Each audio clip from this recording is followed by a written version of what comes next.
Olá pessoal, tudo bem? Então agora a gente vai ver sobre correlação estatística. Então correlação a gente acaba utilizando quando a gente quer medir uma relação entre duas variáveis. Então a gente tem lá muitas variáveis no nosso banco de dados e a gente quer entender como que uma ela se relaciona com a outra. Então a gente consegue medir através dessa correlação. O que a gente tem de resultado com a correlação? A gente pode ter essa direção e a força entre a relação das variáveis. Então, primeiro, em relação à direção. A gente percebe aqui no primeiro gráfico que conforme eu aumento a minha variável y, conforme eu subo aqui no eixo y, o que a gente percebe? A gente também está subindo aqui, indo para a direita no eixo x. Então, as duas elas seguem a mesma direção. Então, elas são positivamente correlacionadas. Isso é, eu aumento o y, eu aumento o x, e vice-versa. Já aqui na variável do gráfico do meio, o que acontece? Quando a gente aumenta x, então quando a gente vai para a direita, com x, o que está acontecendo com as variáveis aqui y? A gente percebe que tem uma redução na relação entre elas. Então elas são correlacionadas negativamente. Então quando uma aumenta, a outra sobe. E até mesmo uma direção nula, isso é, ela não vai ter uma correlação entre essas variáveis. Então a gente percebe aqui que conforme a gente aumenta a variável x, praticamente a gente não observa aí variação na variável y. Então, primeiro a gente tem a noção da direção para onde elas estão se correlacionando.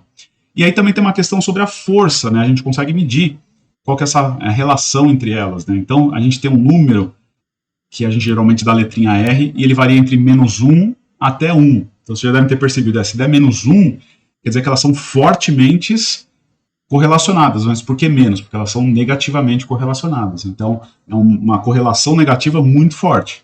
Agora, se der 1 positivo, é aqui o gráfico da esquerda, o primeiro gráfico. Por quê? Porque elas têm uma forte correlação, mas positiva.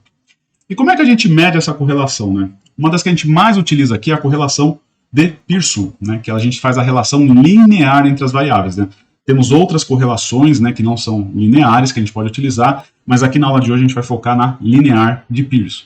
Então, basicamente, estatisticamente, o que a gente está fazendo? A gente está pegando toda a covariância entre a variável x e y, Então a gente está vendo a interdependência entre elas. Se elas fossem independentes, essa covariância daria 0, e aí a gente já está percebendo aqui que a correlação de Pearson vai dar 0, se elas forem independentes, dividido pelo desvio padrão, só que a multiplicação entre o desvio padrão dos dados de x com os dados de y. Então vamos ver aqui na prática como é que a gente consegue medir isso daí. Então aqui, o que nós temos? Abrindo aqui o Google Colab, nós vamos utilizar uma base do Kaggle. Então que base que vai ser essa daí? A gente vai utilizar aqui a base de especificações e preços de veículos elétricos.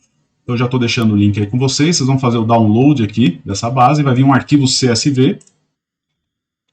E aí o primeiro passo que a gente vai fazer aqui no nosso Google Colab é inserir aqui o nosso arquivo CSV. Então, evcars.csv. Ele vai avisar aqui sobre a localização dos arquivos, a gente pode dar um OK. E aí percebam, quando ele terminar de carregar, vai aparecer aqui para vocês na abinha de arquivos, o nosso arquivo CSV que a gente vai utilizar. Então agora a gente já pode até fechar essa aba para aumentar aqui a tela. E a gente vai vir aqui sobre as bibliotecas. O que a gente vai utilizar? A gente vai utilizar nosso querido amigo Pandas, que auxilia bastante aí nossa vida estatística. Então a gente vai importar ele como PD.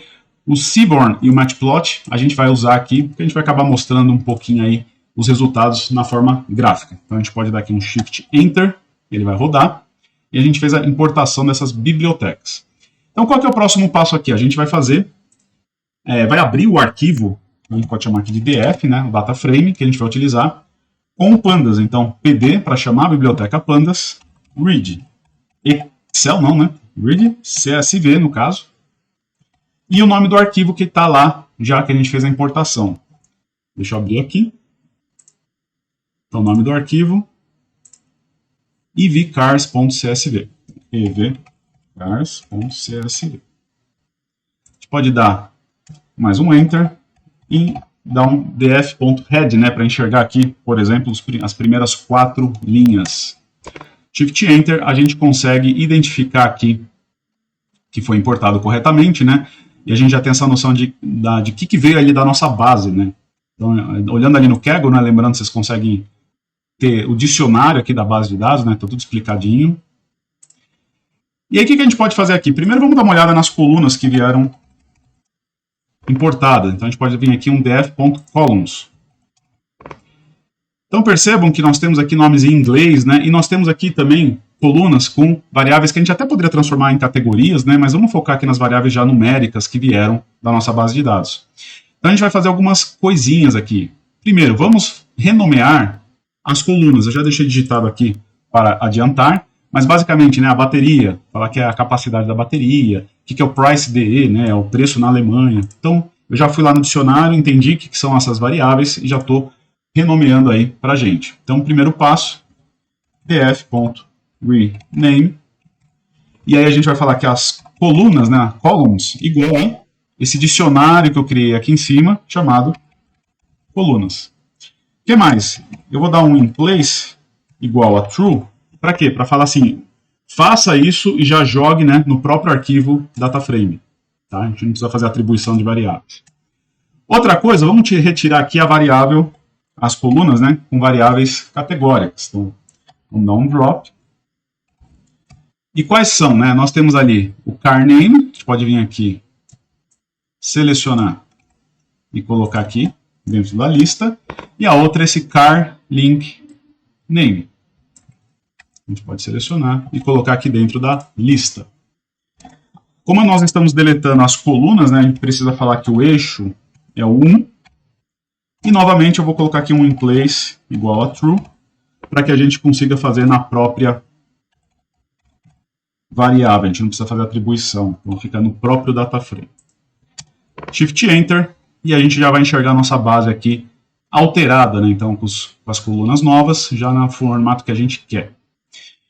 No Pandas a gente já tem uma facilidade, então a gente não precisa ficar calculando a covariância, depois dividindo, né? Também daria para fazer isso, mas no Pandas a gente já tem a função core, né? C-O-R-R. Então, chamando essa função aqui, pegando o nosso DataFrame e chamando essa função, se eu der um Shift Enter, a gente percebe que ele já traz pronto a correlação.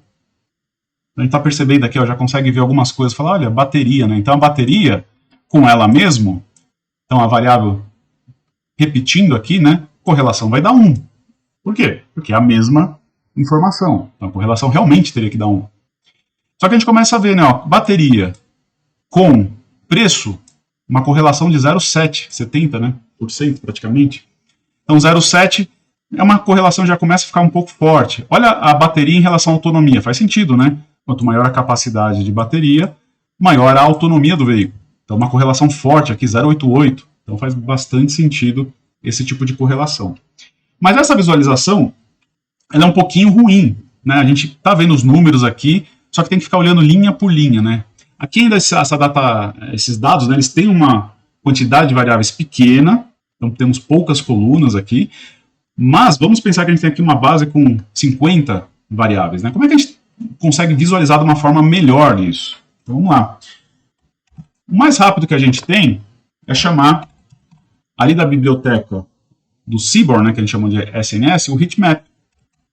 Então a gente já chama sns.heatmap e aí a gente coloca essa nossa variável aqui, nosso DataFrame, já trazendo o DataFrame com a correlação, que é essa tabela que vocês estão vendo aqui. Então aqui nós temos o resultado, né, do SNS, o mapa de calor, do heatmap dele, usando as correlações.